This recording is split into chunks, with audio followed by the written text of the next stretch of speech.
we as spiritual seekers are called to be present, to be available, to be still and consciously aware of what is right now, not yesterday, not tomorrow, but what is right now.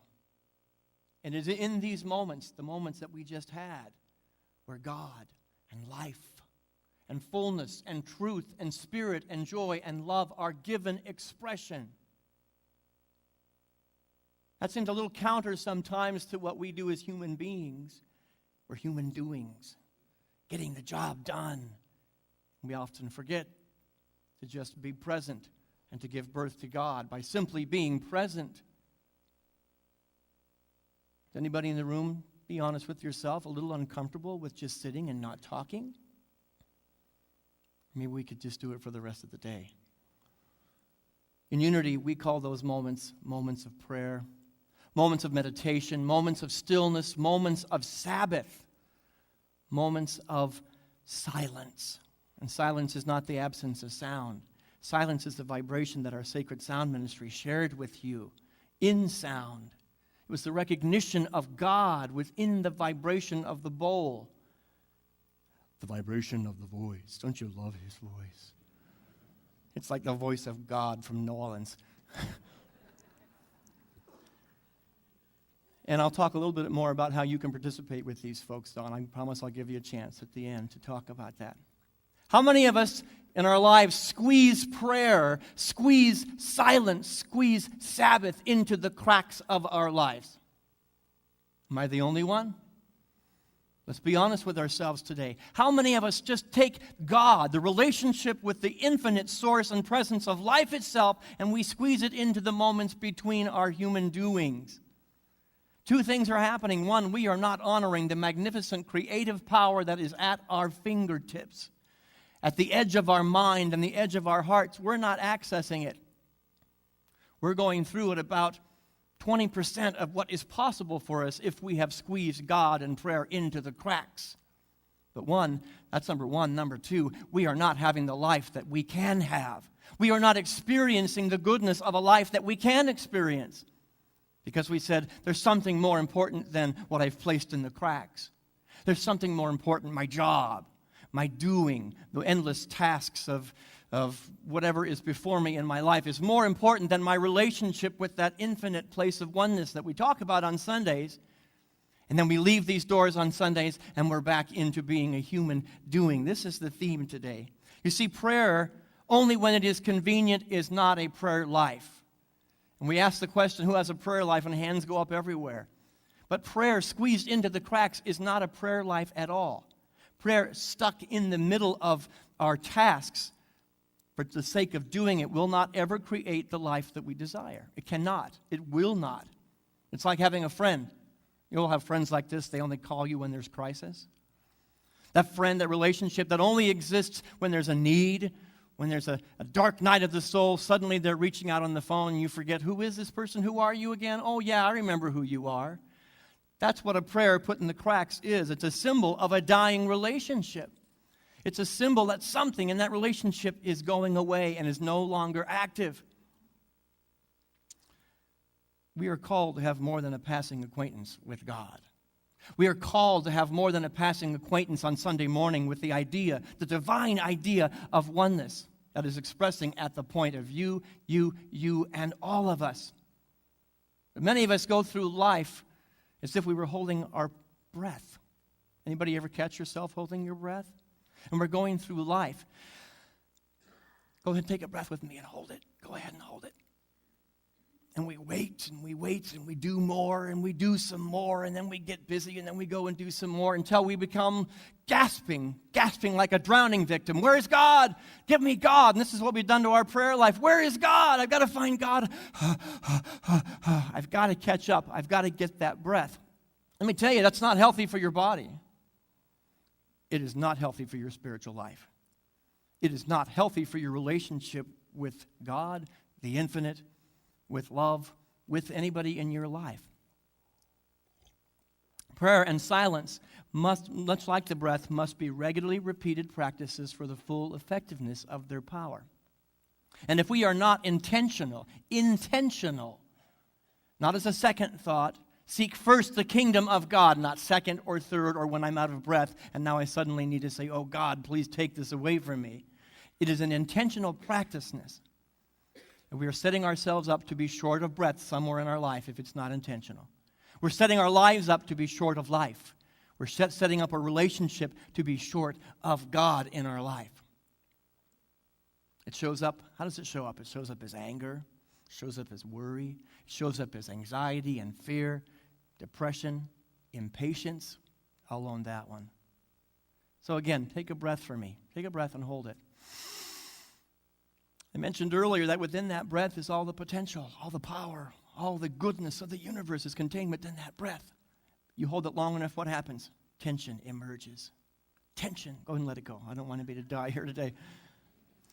Tension, stress, uncomfortableness begins to emerge when you're holding your breath. And I would submit to you today that if your life is showing any degree of tension, stress, uncomfortableness, or something you don't want, it is a call from God itself, God within you, to take a breath, to breathe, to slow down, to remember that within that breath is the presence of God, that you are being called for a greater awareness of what is happening in your life. Anybody go through their life unconscious?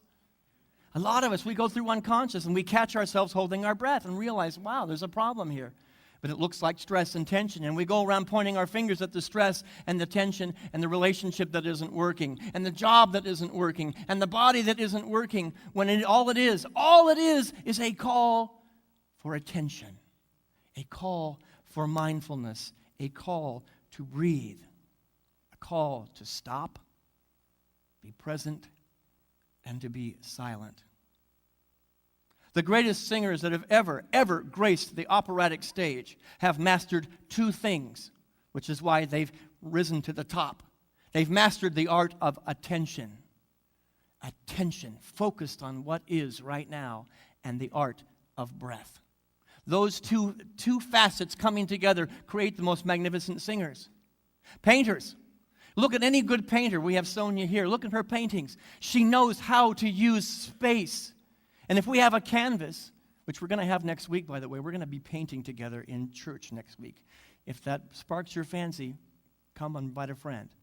But look at the great artists of all time. They know how to use space. If they took all the color and everything they had and they just threw it on the canvas, it would be a hodgepodge with no definition, with no purpose, with no life, with absolutely no beauty. Yet the artists know how to use space. We are called to be artists.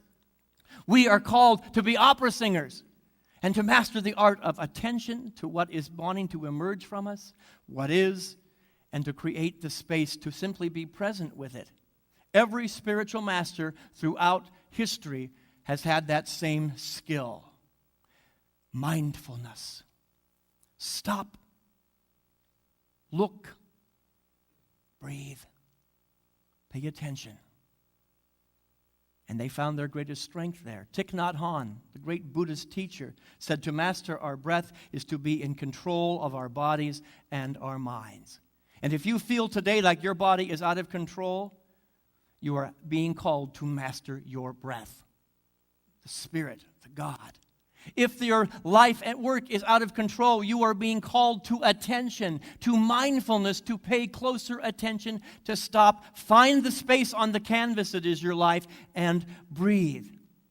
I would add to Thich Nhat Hanh's words to say to master your breath is to master your calendar. Are you running your calendar or is your calendar running you? To master your breath is to master the clock. To master the breath is to master the relationships. And it is to master the internal and the external experience. Jesus, in the book of Mark, chapter 6, verse 31, instructed us that we need to come apart for a while, away from the hectic pace of life. We need to come apart for a while, away from the stress and hecticness of being a human being. Why did he tell us that? Because he knew that is exactly where he found his Christness. He was not born into a Christness, a Christ consciousness, a consciousness of truth and light and goodness. He developed it. He worked at it by breathing, 40 days away before he even started his ministry. Went away to pray. Every time he was going to perform a healing, he went away to find attention and to find the breath. But he told us to come apart for a while because he understood the truth that that was where we are going to find the Christ of our being. You see, he is not the great exception, he is the great example. And he said, follow me. Never once did he say, worship me, but he said, follow me. And what did he give us to demonstrate? Coming apart for a while. I've got a busy day before me, I need to step back.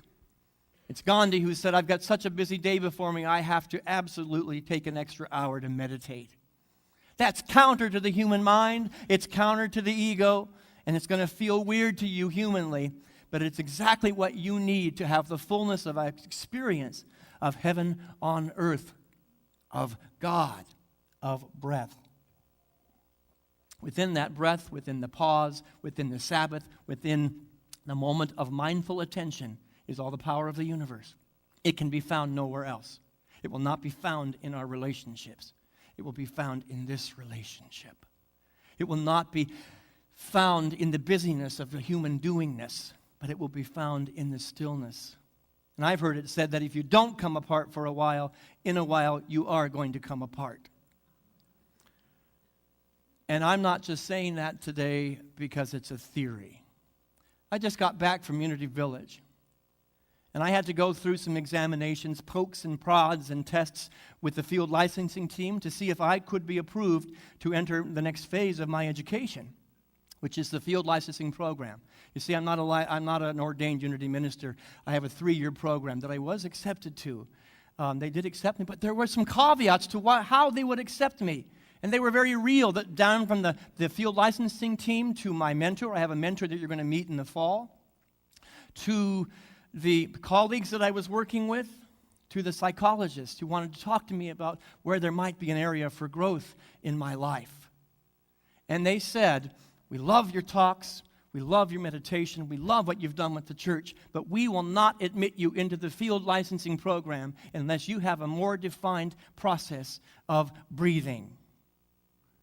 We will not admit you into this process unless you have a more defined process and system of taking time for yourself. Everything you're doing is fabulous. Everything your church is doing great. But you've forgotten how it is to have Sabbath. You've forgotten how it is to have a couple of days off and just breathe. And why did they do that? Why did they do that?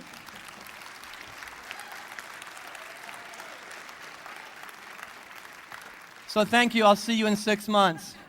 No.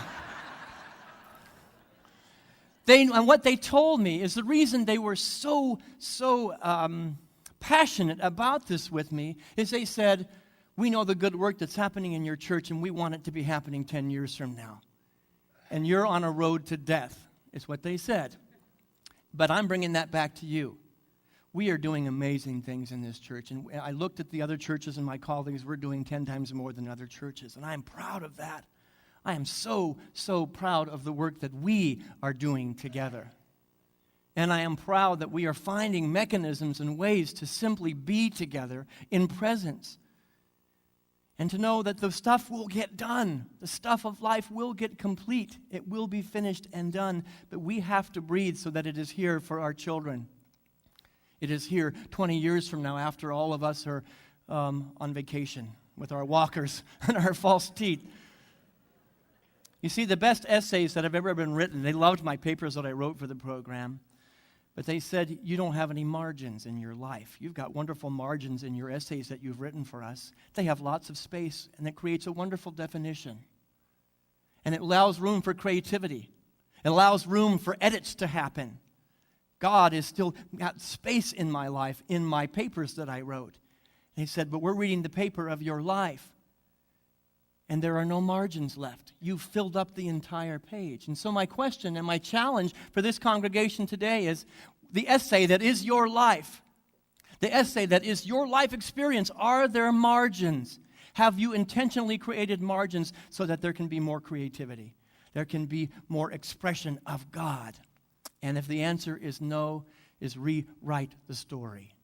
And so my journey began when I was accepted to the field licensing program with bigger margins. Maybe I'm just using a smaller font. No, no. Breath, meditation, silence, and prayer are your most important spiritual practices. They are not secondary to anything else we do. They are not secondary to what's happening here. They're not secondary to any class that we do. They are primary to what we do. In fact, they are primary to who we are. And so I'm going to ask us all to begin a journey through the rest of this year. There's lots of good things coming you don't even know about yet that I'm so excited to introduce to you. But to breathe.